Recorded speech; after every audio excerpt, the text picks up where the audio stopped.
علی بھائی اگلا سوال ہے، میں ایک گائنیکالوجسٹ ہوں، میرے پاس لوگ الٹرا ساؤنڈ کے لیے آتے ہیں اور مجھے انتہائی درخواست کے ساتھ پوچھتے ہیں کہ بچے کا جینڈر کیا ہوگا، یعنی لڑکا یا لڑکی۔ میرے لیے اس حوالے سے اسلام کی کیا گائیڈ لائنز ہیں؟ دیکھیں یہ ایک بہت بڑی آزمائش ہے، خصوصاً جو ہماری اسلامی بہنیں گائنی کی فیلڈ سے وابستہ ہیں، ڈاکٹرز ہیں، تو عورتیں ان کا دماغ چاٹ جاتی ہیں۔ اور یہ عورتیں بھی زیادہ تر تو وہ بوڑھی عورتیں جو ساسیں ہوتی ہیں، جن کو خواہش ہوتی ہے کہ ہمارے گھر پہلے پوتا ہونا چاہیے۔ ظاہر سٹارٹ ہی ایک نیگیٹو چیز سے ہو رہا ہوتا ہے، حالانکہ اللہ تعالیٰ سے نیک اولاد مانگنی چاہیے۔ مجھے واصف علی واصف صاحب کی ایک بات یاد آئی، انہوں نے اپنی کتاب کے اندر لکھا ہے کہ میں ایک جگہ گیا تو میں نے ایک بندے کو دیکھا، وہ دعا کر رہا تھا کہ اے اللہ جو 25 سال پہلے میں نے رو رو کے تجھ سے دعا مانگی تھی نا، وہ دعا تو واپس لے لے، بس یہی وہ کہہ رہا تھا۔ تو فارغ ہوا تو میں نے پوچھا کیا ہوا، تو وہ کہنے لگا میں نے 25 سال پہلے میری بیٹیاں ہی تھیں، میں نے رو رو کے اللہ سے ایک بیٹا مانگا تھا، لیکن وہ میرے لیے مصیبت بن گیا، گھر کا سارا سامان بیچ دیا، وہ یعنی وہ نشے کے اندر مبتلا ہو گیا۔ تو اللہ کے ہر کام میں حکمت ہی ہوتی ہے، اب میں کہتا ہوں وہ واپس ہی لے لے، کیونکہ میرے لیے عذاب اور وبال بن گیا۔ سورۃ الکہف میں بھی تو آتا ہے نا کہ وہ حضرت خضر علیہ السلام نے ایک بچے کی گردن مروڑ دی تھی، وہ بیسیکلی ایک فرشتہ تھا، یعنی اللہ تعالیٰ نے اس سے مسئلہ تقدیر سمجھایا ہے کہ اللہ تعالیٰ اگر کسی کو بظاہر ایک دکھ دیتا ہے نا، اس کے ساتھ سکھ چھپا ہوتا ہے۔ تو بعد میں موسیٰ علیہ السلام سے کہتے ہیں کہ یہ بچہ جو ہے یہ کفر اور طغیانی کی زندگی گزارنے والا تھا، اس نے اپنے ماں باپ کو بھی گمراہ کر دینا تھا، تو اللہ تمہارے رب نے ارادہ کیا کہ اس سے یہ بچہ چھین کے اسے نیک اور صالح اولاد دے دے۔ تو میں نے اس کی گردن مروڑ دی۔ وہ گردن مروڑنے کا مطلب نہیں کہ انہوں نے بچہ قتل کیا تھا، مطلب یہ ہے کہ حضرت اسرائیل بھی تو آگے گردن مروڑتے ہیں نا بچوں کی، وہ ذرا فزیکلی حضرت موسیٰ کو نظر آیا، زیادہ فیل ہوا، وہ اسرائیل جو ہے وہ چھپ چھپا کے آتا ہے، گردن تو اسرائیل بھی مروڑتا ہے۔ تو اس میں مسئلہ تقدیر کے اندر تکوینی امور میں حکمتیں چھپی ہوئی ہیں، جو سورۃ البقرہ میں آیا کہ بعض اوقات تم کسی چیز سے کراہت کرتے ہو، اس میں تمہارے لیے اچھائی ہوتی ہے، اور بعض چیزیں تمہیں اچھی لگ رہی ہوتی ہے، اس میں تمہارے اندر برائی چھپی ہوئی ہوتی ہے، اللہ جانتا ہے اور تم نہیں جانتے۔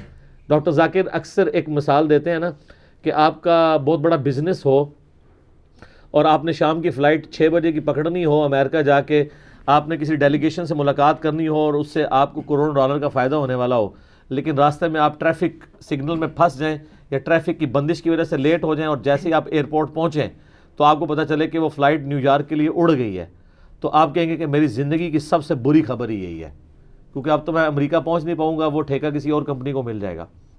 لیکن آپ اسی مایوسی کے عالم میں گھر واپس آ رہے ہوں اور راستے میں ریڈیو آن کریں یا آپ کو کوئی ٹیکسٹ میسج کرے کہ ابھی ابھی جو فلائٹ نیو یارک کے لیے اڑی تھی وہ کریش کر گئی ہے،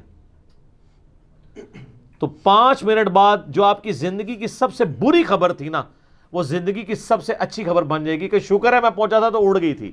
5 منٹ پہلے کہہ رہے تھے یہ میرے ساتھ کیا ہو گیا، اور 5 منٹ بعد کہہ رہے ہوں گے کہ میری زندگی کی وہ سب سے بیسٹ خبر تھی کہ جہاز اڑ گیا، منو نہیں نال لے گیا، میں بچ گیا۔ تو یہ چیز انسان کو پتہ نہیں ہوتا کہ اس کے اندر کیا اچھائی اللہ تعالیٰ نے کسی معاملے میں بظاہر کسی نقصان کے اندر رکھی ہوئی ہے اور اس کے اندر خیر چھپی ہوئی ہے۔ بخاری مسلم دونوں میں حدیث ہے، نبی علیہ السلام نے فرمایا کہ انسان کو جب بھی کوئی تکلیف پہنچتی ہے، حتیٰ کہ اس کے پاؤں میں کوئی کانٹا بھی چبھ جائے، کوئی دکھ درد اور اندیشہ ذہنی ٹینشن بھی اس کو پہنچے، اس کے اگینسٹ بھی اللہ اس کے گناہ معاف کر دیتا ہے۔ تو یہ اللہ کی طرف سے ایسا معاملہ ہوتا ہے۔ یہ ساری چیزیں ذہن میں ہونا تو کبھی لوگ بیٹی اور بیٹے کی خواہش کی بجائے یہ کہیں کہ نیک اولاد ملے۔ البتہ بیٹے کی خواہش کرنا کوئی بری چیز نہیں ہے، حضرت زکریا علیہ السلام نے بھی تو اللہ سے نیک بیٹا مانگا تھا نا۔ ہم لوگ نیک بیٹے نہیں مانگ رہے ہوتے، ہم کہتے ہیں ہمیں ایسے بیٹے ملیں جو بڑھاپے میں سہارا بنے۔ نیک تو بیٹوں کو بننے ہی نہیں دیتے ہیں۔ جوانی میں اگر بیٹا داڑھی رکھ لے تو ماں کہتی ہے میں دودھ نہیں بخشاں گی، کہتی ہے نا۔ تو نیک بیٹا تو ہمیں کبھی بھی نہیں چاہیے ہوتا، ایک غلام بیٹا چاہیے ہوتا ہے۔ تو اللہ تعالیٰ سے نیک اولاد مانگنی چاہیے۔ ربنا حب لنا من ازواجنا وذریاتنا قرۃ اعین واجعلنا للمتقین اماما۔ اے اللہ ہماری بیویوں میں، ہماری اولاد میں ہماری آنکھوں کی ٹھنڈک بنا، اور ہمیں پرہیزگار لوگوں کا امام بنا، ہماری اولاد میں پرہیزگار ہوں، ہم ان کے امام بن رہے ہوں، برے لوگوں کے پرکھ اور آباء و اجداد نہ ہم ہوں۔ تو یہ جو گائنی کی فیلڈ سے وابستہ ہماری اسلامی بہنیں ہیں، لیڈی ڈاکٹرز، ان کے لیے بڑی مصیبت ہوتی ہے۔ پھر عورتیں تو آپ کو پتہ ہے ویسے ہی کھیڑا نہیں چھوڑتی، نہیں جی دسو دسو دسو۔ اب پاکستان میں ٹیکنالوجی اتنی بڑے لیول کی نہیں ہے، اب کچھ مشینیں آئی ہیں جس میں کلرڈ الٹرا ساؤنڈ بھی ہو جاتا ہے اور آلموسٹ صحیح وہ جینڈر بتا دیتے ہیں، لیکن بعض اوقات پری میچور اگر آپ جینڈر پوچھنے کی کوشش کریں گے وہ اندازے سے بتاتے ہیں، اور بعض اوقات وہ اندازہ غلط بھی ہو جاتا ہے، اس لیے کہ وہ بالکل فزیکلی چیزیں سامنے نہیں آ رہی ہوتی. ہاں جن ملکوں میں ٹیکنالوجی آ چکی ہے وہ واضح سارا کچھ دیکھ لیتے ہیں تو وہ تو بتا دیتے ہیں. ہمارے ملکوں میں کئی بار جھگڑے پھر ہو جاتے ہیں، وہ کہتے ہیں لیڈی ڈاکٹر نے تو یہ بتایا تھا، یہ تمہارا بچہ ہی نہیں ہے، ساڑھا بچہ چوری ہو گیا ہے. بعض کا چوری بھی ہو جاتا ہے لیکن بعض کا نہیں بھی ہوتا تو وہم ڈال جاتا ہے. تو جو پرہیزگار ڈاکٹرز ہیں وہ اس چیز کو اوائڈ کرتی ہیں، وہ کہتی ہیں بی بی اللہ سے دعا کرو، اللہ تعالیٰ بہتری کرے گا. اور اگر آپ کو پھر بھی مجبوراً کو بتانا پڑتا ہے تو آپ ان کو پکی ایشورٹی کے ساتھ نہ بتائیں، ان کو کہ یہ اسیسمنٹ ہے، غلط بھی ہو سکتی ہے، صحیح اللہ کو پتہ ہے کہ کیا ہونا ہے، تاکہ کل کو تھوڑے گاٹے نہ آگے فٹ ہو جائیں. کئی لوگ ڈاکٹروں سے بھی جا کے لڑتے ہیں کہ جی ہم نے تو پورا انتظام کر لیا تھا، تو یہ تو نعوذ باللہ بری خبر سننے کو ملی. ہندوانہ اور رسومات وہ بت پرستی کی ابھی تک نہیں گئی ہیں، بچی کی بتایا. حالانکہ یہ دیکھنا چاہیے بچی پیدا ہوئی ہے نا، کوئی ذہنی طور پر معذور اولاد تو نہیں ہو گئی، اس طرف تو جاتا ہی نہیں ہے. ٹھیک ہے، اللہ تعالیٰ نے تو سیدہ مریم کے بارے میں کہہ دیا نا کہ وہ دعا تو انہوں نے کی تھی نا ان کے والد عمران نے کہ اللہ مجھے ایک بچہ دے جو میں ہیکل سلمانی کی خدمت کے لیے وقف کر دوں گا. تو اللہ نے کہا کہ جب ان کی بیوی نے بچی جنی تو انہوں نے کہا یہ تو میں نے بچی جنی ہے. تو اللہ نے کہا کوئی بچہ اس بچی جیسا نہیں ہو سکتا جو ہم نے تجھے بچی دے دی ہے. ہم تو اس کو دنیا والوں کے لیے نشانی بنانے لگے ہیں، یہ تو اللہ نے ڈیسائیڈ کرنا ہے نا. لاکھوں کروڑوں بچے مریم جیسے نہیں ہو سکتے سلام اللہ علیہا. تو یہ اللہ کو پتہ ہے کہ کیا بہتری ہے. تو اس طرح کی جب سچویشن آئے نا تو بجائے میڈیکلی اس ایشو کو ہینڈل کرنے کے، اللہ کے شکر ہے کہ ہمارے ملک میں ابھی تک اسلامک جو کلچر ہے وہ اتنا ڈومیننٹ ہے کہ آپ اس کو ریلیجسلی ہینڈل کیا کریں کہ بی بی یہ اس طرح کے نہیں، اللہ کے فیصلے ہوتے ہیں، اللہ کو بہتر پتہ ہے، آپ اللہ سے دعا کریں. یہ اس طرح ہم اسیسمنٹ نہیں بتا سکتے، یہ اللہ کے کام ہے، اللہ کو بہتر پتہ ہے. بہرحال یہ تو حقیقت ہے کہ یہ ریویلڈ نالج اور ایکوائرڈ نالج میں جو چیزیں یونینیمسلی ایگریڈ کر جاتی ہیں ان میں ہمیں کوئی اختلاف نہیں ہے. اسلام نے کہیں نہیں یہ کہا کہ بھئی کوئی یہ نہیں جان سکتا کہ مرد و عورت جینڈر ہوگا کیا ہوگا. اسلام نے صرف یہ بات کی ہے کوئی نہیں جانتا، سورہ لقمان میں آتا ہے کہ ماں کے پیٹ میں کیا ہے، یعنی وہ پیدا ہونے والا بدبخت ہے یا خوش بخت. یہ جو ترجمہ کیا نا لڑکا یا لڑکی، یہ تو علماء نے کیا ہے، قرآن کے میں تو لڑکا لڑکی الفاظ ہی نہیں ہے. قرآن میں تو سورہ التغابن میں ہے هو الذی خلقکم فمنکم کافر ومنکم مؤمن. وہ اللہ ہے جو تمہاری تخلیق کرتا ہے، تو تم میں سے کوئی کافر ہوتا ہے کوئی مومن. پیدا کرنے والا ایک ہے لیکن جو چیز پیدا ہو رہی ہے وہ اسی کی منکر بھی ہو سکتی ہے، اس پہ ایمان لانے والی بھی ہو سکتی ہے. تو مجھے بتائیں دنیا کا کوئی الٹرا ساؤنڈ یہ بتا سکتا ہے یہ بچہ بدبخت ہوگا یا خوش بخت؟ سر بچہ باہر ہو وہ نہیں بتا سکتے خوش بخت ہوگا یا بدبخت. مرنے سے پہلے اللہ تعالیٰ توبہ دے سکتا ہے. 19 سال تک خالد ابن ولید بدبخت ہی تھے نا، 19 سال کے بعد کلمہ پڑھ کے خوش بخت ہو گئے.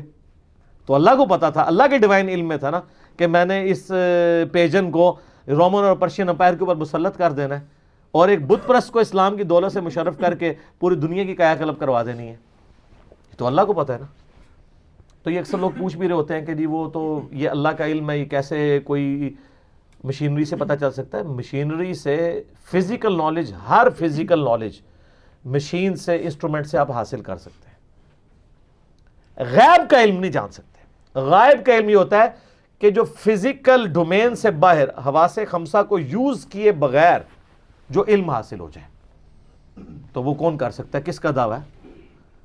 آپ کو بتا دیتے ہیں پانی اتنی گہرائی میں ہے زمین میں، 2 فٹ کا گڑھا کھودتے ہیں، اس میں انسٹرومنٹ رکھتے ہیں، اس میں سے ریز نکلتی ہیں جو ریباؤنڈ ہو کے واپس آتی ہیں، اس سے وہ ڈیپتھ بتا دیتے ہیں پانی کی. تو یہ فزیکل نالج ہے نا. یہ تو نہیں کوئی ایسے ہاتھ رکھے اور کہ ہاں ادھر تیل ہے ادھر پانی ہے، نہیں ہو سکتا کیونکہ فزیکلی نالج ہاتھ سے نہیں گین ہوا. اس دیوار کے پیچھے کیا ہے؟ آپ وہاں پہ کھڑے ہو دروازے سے دیکھ رہے ہو تو بتا سکتے ہیں، میں نہیں بتا سکتا. لیکن اگر میں نے سی سی ٹی وی کیمرہ لگایا ہو تو میں تو روڈ پہ چلنے والے کا بھی بتا دوں گا. تو یہ فزیکل نالج ہے. بارش کا علم جو بتاتے ہیں، کبھی کسی نے بتایا کہ جی 23 نومبر 2035 کو بارش ہوگی. وہ بارش جب بادل چل پڑتے ہیں ان کی رفتار نوٹ کرتے ہیں، وہ تو سر جیلم سے آئی ایس 1.25 گھنٹے میں پہنچتی ہے. ہم نے کئی بار یہاں سے چیزیں بھجوائی ہیں تو یہاں سے اگر 1 بجے آئی ایس چلتی ہے تو ہم لوگوں کو کہتے ہیں یار 3 بجے اڈے پہ پہنچ جانا، 2:45 کے درمیان پہنچ جائے گی، تو پھر یہ بھی علم غیب ہو گیا. یہ فزیکل نالج ہے، ایسٹیمیشن کا نالج ہے، فزیکل ہے. لیکن آپ یہ نہیں بتا سکتے کہ 3 نومبر 2040 کو جیلم سے ہائی ایس اتنے موبائل لے کے سواں اڈے پہ اتنے بجے پہنچے گی. ابھی آیا ہی نہیں ہے، کسی کو کیا پتا جب تک وہ ہو نہیں جاتا. تو یہ بارش کا علم یا الٹرا ساؤنڈ کے ذریعے علم، یہ سب فزیکل نالج ہے، یہ علم الغیب نہیں ہے. علم الغیب میں آپ کو بتاتا ہوں، صحیح مسلم میں حدیث ہے، سیدنا عمر کہتے ہیں کہ غزوہ بدر سے 1 دن پہلے نبی علیہ السلام بدر کے میدان میں آئے اور آپ زمین پہ لکیریں کھینچ رہے تھے. کل یہاں پہ عتبہ کی لاش پڑی ہوگی، یہاں پہ ابو جہل کی لاش پڑی ہوگی، یہاں پہ شیبہ کی لاش پڑی ہوگی. اور صحابہ کہتے ہیں اللہ کی قسم جو جو جگہ آپ نے نشان لگائی تھی نا، لاشیں ایگزیکٹ انہی جگہوں پہ پڑی ہوئی تھی. آٹومیٹکلی مرنے کے بعد یہ نہیں تھا کہ حضور نے پھر مروایا کہیں اور جا کے کہا کہ میری چھڑی والی جگہوں پہ رکھ دو، پھر تو فزیکل نالج ہو جاتا نا.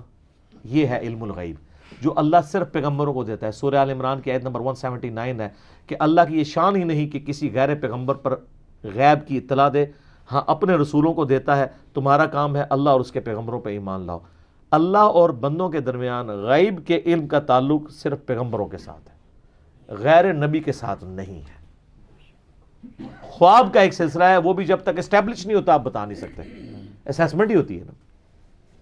عمران خان صاحب نے 2013 میں خواب دیکھا تھا، انہوں نے بیان کیا کہ جی کلین سویپ کر رہا ہوں، تو ہار گئے تھے. تعلق قادری صاحب کا خواب تو پوری قوم کو پتہ ہے، انہوں نے تو سیاست ہی چھوڑ دی ہے، آخری امید بھی ختم ہو گئی ہے. تو یہ خواب والا جو بخاری مسلم میں حدیث ہے نا کہ غیبی خبروں میں سے اب صرف مبشرات یعنی خواب باقی ہیں، وہ صورت میں جب اسٹیبلش ہو جائے. پہلے تو نہیں آپ بتا سکتے جب تک وہ چیز ایگزیکیوٹ نہ ہو جائے، اسیسمنٹ ہی آپ کر سکتے ہیں نا. تو یہ اکثر لوگ الٹرا ساؤنڈ کے حوالے سے بھی پوچھ رہے ہوتے ہیں، وہ سمجھتے ہیں یار ڈاکٹر بتا دیتے ہیں یہ تو علم غیب ہے. علم غیب کہاں سے ہے سر؟ ڈاکٹر یہ بتائیں کہ فلاں لڑکی کی شادی فلاں سے ہوگی اور اتنے عرصے بعد اولاد پیدا ہوگی اور اس کے یہ خد و خال ہوں گے، لے آؤ گے ڈاکٹر ایڈ سے. اور فزیکلی جب الٹرا ساؤنڈ سے فزیکلی دیکھ کے بتا رہے ہیں تو فزیکل نالج ہے.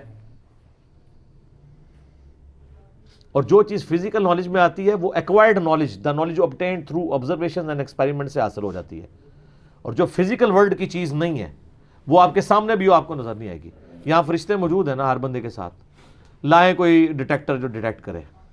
عذاب قبر کوئی ڈیٹیکٹر دکھا دے نہیں. سائنس وہ چیز ڈیٹیکٹ کرتی ہے جو فزیکلی ایگزسٹ کرتی ہو. یہ وائرس عام مائکروسکوپ سے نظر نہیں آتا تھا، الیکٹرانک مائکروسکوپ سے نظر آیا، لیکن شواہد پتا تھے کہ ایگزسٹ کرتا ہے. الیکٹران، پروٹون، یہ جتنے پارٹیکلز ہیں یہ اپنی ایگزسٹنس کا ثبوت دیتے ہیں، لیکن ان کو اگر آپ دیکھنے کا معاملہ کریں تو اتنا آسان کام نہیں ہے. لیکن تجربات سے پتہ چلتا ہے کیونکہ یہ فزیکل ورلڈ کی چیز ہے. جو اس دنیا سے تعلق اس کے قوانین جس کے اوپر اپلائی ہوتے ہیں وہ تو آپ چیزیں ڈیٹیکٹ کر سکتے ہیں، ٹھیک ہے، لیکن جو فزیکل ورلڈ کی چیزیں نہیں ہیں ان کو آپ ڈیٹیکٹ قطعاً نہیں کر سکتے، ناٹ ایٹ آل. یہ جو لوگ کہتے ہیں جھوٹ پکڑنے والی مشین ہے، وہ فزیکلی جج کرتی ہے کیونکہ اللہ تعالیٰ نے دماغ کے ساتھ ایسے یعنی اس کا دماغ کے اندر ایسی یعنی ریز چل رہی ہیں، آپ کہہ رہے ہیں کہ وہ الیکٹرانک یعنی بجلی چل رہی ہے بہت مائکرون لیول سے بھی نیچے کی، کہ جو انسان جب جو اس کے دماغ میں بات ہوتی ہے اگر وہ اس کے اپوزٹ بات کر رہا ہو تو سگنل ڈیفرنٹ دیتی ہے، تو وہ اس کو ڈیٹیکٹ کرتے ہیں تو اس سے پتہ چل جاتا ہے. تو یہ علم الغیب نہیں ہے. علم الغیب تو تب ہو کہ جب وہ ڈیٹیکٹ کیے بغیر بتا دے، اس نے تو کوئی نہیں بتا سکتا.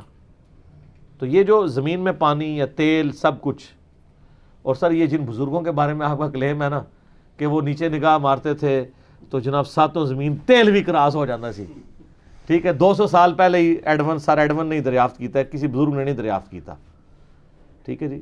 نگاہ اٹھاتے تھے ساتوں آسمانوں کے اوپر، کوئی نہیں سر کچھ نہیں کو کر سکتا الا یہ کہ اللہ تعالیٰ پیغمبر کے ذریعے چیزیں دکھائے. وہ تو سر صحیح بخاری میں موجود ہے نا، غزوہ موتا کے موقع پر نبی علیہ السلام مسجد نبی میں بیٹھے رو رہے ہیں کہ میرے زید کو شہید کر دیا گیا، میرے جعفر کو شہید کر دیا گیا، اور جناب وہ 700-800 کلومیٹر دور جنگ ہو رہی ہے اور عبداللہ ابن رواحہ کو شہید کر دیا گیا. اب اللہ تعالیٰ نے مسلمانوں کو متفق کیا ہے ایک امیر کے اوپر جو اللہ کی تلواروں میں سے ایک تلوار ہے. میں اللہ سے امید کرتا ہوں اللہ اس کے ہاتھ پہ فتح دے گا, خالد ابن ولید. اور نبی علیہ السلام مسجد نبوی میں بیٹھ کے یہ باتیں بتا رہے ہیں اور اتنی دور یہ واقعہ ہو رہا ہے. سر آپ امیجن کر لیں. تو یہ نبی کو اللہ تعالیٰ اس طرح کی چیزیں دکھا دیتا ہے, باقی غیر نبی کے لیے ایسا معاملہ نہیں ہوتا. حضرت عمر کے بارے میں عجیب و غریب جناب واقعات مشہور کیے ہیں. تو کبھی کہتے ہیں دریائے نیل کو خط لکھ دیا, کبھی کچھ کرتے ہیں کبھی کچھ کرتے ہیں. یار رومن پرشین امپائر کی جنگیں ہوئی ہیں, حضرت عمر تو بیچارے ٹینشن میں سوتے نہیں تھے کہ پتہ نہیں کیا بننا ہے وہاں پہ. مجھے تو خطرہ تھا عمر سیریز میں بھی کوئی اس طرح کی چیز نہ فلما دیں, شکر انہوں نے نہیں فلمائی. وہ بیچارے مسجد نبوی چی چکر کاٹ رہے ہیں, پھر جا کے باہر مدینے میں بیٹھ جاتے ہیں, وہ دکھاتے ہیں, جو بھی قافلہ آتا ہے اس سے پوچھتے ہیں کیا بنا. کہ ظاہر ہے اس پہ انٹرنیٹ کچھ بھی نہیں تھا, وہ تو اللہ کے فیصلے ہیں.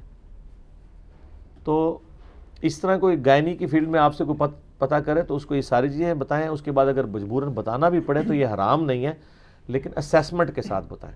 ایون آپ اس معاملے میں بالکل انشور بھی ہیں نا, تب بھی آپ یہ غلطی نہ کریں کہ پوری شورٹی کے ساتھ بتائیں. کل کو کوئی مسئلہ بن گیا, بعض اوقات بن جاتا ہے. اب میں اس لیول کی گفتگو یہاں پہ کرنا نہیں چاہتا, میں اشارتاً کر رہا ہوں. وہ گائنی کی فیلڈ کے لوگ سمجھ رہے ہوں گے جن کی فیلڈ ہے کہ وہ بعض اوقات لگ ایسے رہا ہوتا ہے لیکن ویسے ہوتا نہیں ہے, اور بعد میں بن جاتی ہے مصیبت. تو لوگوں کو اس اعتبار سے ترغیب دلانی چاہیے, خوف خدا دلوانا چاہیے. ٹھیک ہو گیا جی.